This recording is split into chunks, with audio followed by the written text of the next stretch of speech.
You are listening to Viewpoints from PlaceCloud. Cultural researchers tell stories of places from around the world. For the full multimedia experience and to support the creators you enjoy, visit placecloud.io. We are standing beside a surviving section of London's old city wall. The Roman city of London stretched from Ludgate in the west to Tower Hill in the east, and from Moorgate in the north to the river, the whole thing encircled by a massive set of masonry walls.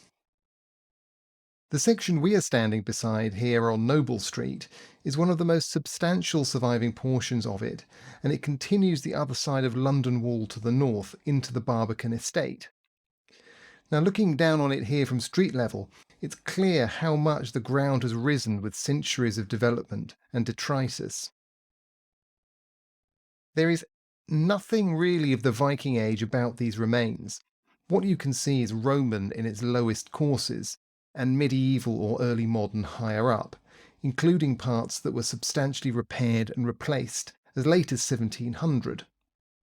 Still, it was this circuit of walls that defined the city, Londonburg, or Fortress London as it was known from the 9th century onward, and which, after their refurbishment and reinforcement, repelled wave after wave of Viking assaults.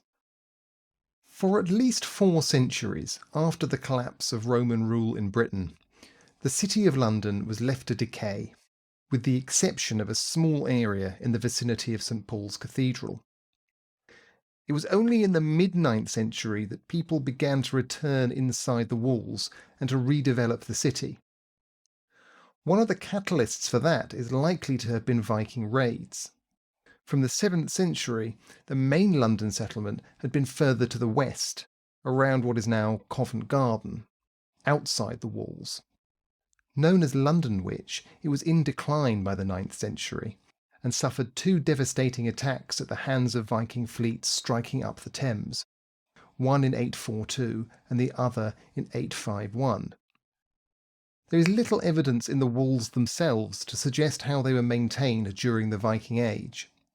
Excavations at Ludgate, Aldersgate and the Old Bailey have revealed substantial ditches that were dug on the outside of the walls to raise their height to attackers and provide an additional obstacle. There may well have been extra stone or timber defences added to the top of the walls as well, but if so, nothing of them survives. Whatever they looked like, however, the defences were strikingly effective at keeping Viking armies out. In 994, the future Danish king Sven Forkbeard and his friend Olaf Tryggvason, future king of Norway, assaulted the city. According to the Anglo-Saxon chronicle, they suffered more harm and injury than they ever imagined that any town dwellers would do to them. In 1009, a Viking warlord named Thorkel the Tall repeatedly attacked the city, again without effect. The Anglo-Saxon chronicler was moved to observe that Viking armies always fared badly there, meaning London, of course.